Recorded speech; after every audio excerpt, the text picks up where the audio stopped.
जोंहा न'खराव रावबो गैला आंनि हौवायाबो दाख्लैयो दुब्लि बारियाव खोथिया फोनो थांनायाव सारअन्थाइजों गावजानानै गोमालांबाय।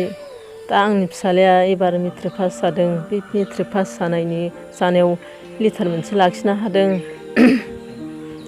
मोनसे आयदायाव लिटार लानानै बे आयदायानो जादों बड'।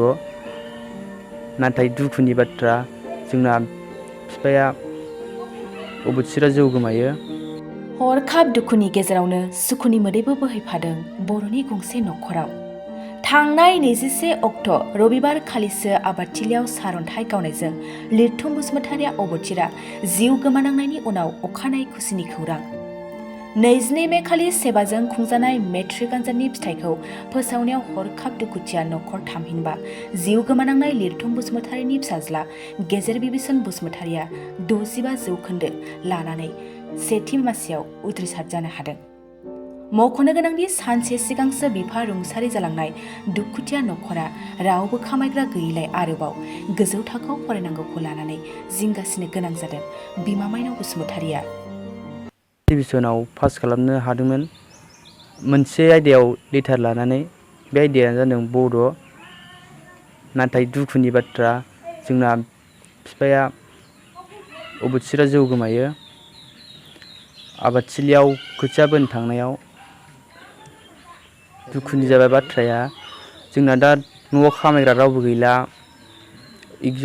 फरायनायाव गोब्राब जासिगोन। गोजौ सोलोंथाइ लानो हानाय नंला। दा सोरनिफ्रायबा मदद मोनोबा मोजां जागौमोन आरो। जोंना न'आव आइ, आब' आरो सासे बिनानाव दं। आंजों साब्रै जाबाय। आवगोलो साबामोन, दा साब्रै जाबाय। एबार 2 मोनबाय बिनानावा। जोंहा न'खराव रावबो गैला आंनि हौवायाबो दाख्लैयो दुब्लि बारियाव खोथिया फोनो थांनायाव सारअन्थाइजों गावजानानै गोमालांबाय। दा आंनि फिसाज्लाया एबार मेट्रिक पास जादों। बे मेट्रिक पास जानायाव लिटार मोनसे लाखिनो हादों। बेनिखायनो आं दा आंनि फिसाज्लानि थाखाय आंहा रावबो खामायग्रा गैयैखाय आङो दा सरखारनिफ्राय एसे फिसाखौ फोरोंलांनो थाखाय एसे लुबैदों, हास्थायदों मोनबा हामगौमोन बिदि सानदों आरो। एसे फोरोंनो गोब्राब जादों आं फिसाखौ। साथामबो फरायगासिनो। फिसाजोआ एबार थांनायाव मेट्रिक पास जादों आरो दुइसिनथारा एबार क्लास 2आव। दा जानाया गेजेर फार्स्ट डिभिजनाव थांदों। बेखायनो आं दा न'खराव रावबो खामायग्रा गैयिनि थाखाय खस्थ'थार आङो न'खराव। आं मालाय बेसेबां हाजिरा मावनानै फोरोंनो हानो बे फिसाफोरखौलाय। बेखायनो आं दा एसे सरखारनिफ्राय मोननो लुबैदों आरो। फिसाफोरखौ फोरोंलांनो थाखाय हा हु गैया, न'खराव जेबो गैया। हाजिरा हुजिरा मावनानै जायो। दा बियादै फिसाया जोंहा सेथि थाखोआव पास जादों। मोनसे साबजेक्टआव बड'आव माने लेटार लाखिदों। दा बिसिनि न'खराव बिफा गैयिखाय थांनाय रबिबाराव माने बरज'जों हरखाबै जिउ गोमानांबाय।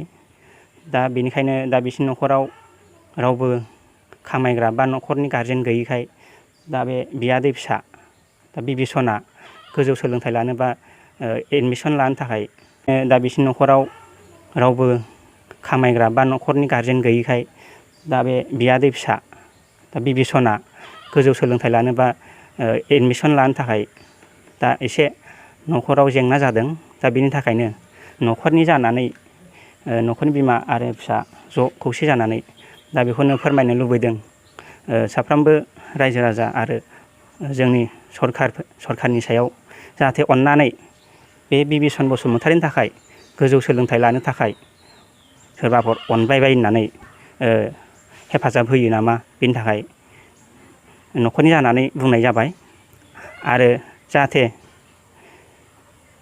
बिथाङा बे रायजो राजाफोरनि अननायनि गेजेरजों सासे जात फरायसा महरै गोजौ थाखोआव फरायनानै सोलोंथाइ लानानै जाहाथे गोरों गोरा जानानै गावनि आथिङाव गसंथानो हानाय बा न'खरनि बिमा आरो फिसा दा बिसोरो परियाल माने साब्रै दं दा बे फिसानि सायावनो दा बरसा जानानै थाबाय जाहाथे न'खराव मोजाङै सोलोंथाइ मोननानै जाहाथे न'खर संसार खुंनो हानाय लामाखौ मोननो हायो बेनि थाखाय दा न'खरनि जानानै साफ्रोमबो रायजो राजा बा सरकारनिसिम थाखो 8, 9 आरो 10 नि फरायसाफोरनि थाखाय मोनसे गोनां फोसावथाय इम्पल्स आसामा नोंथांनि थाखाय होदों अनलाइन टिउसन एप्सनि सुबिदा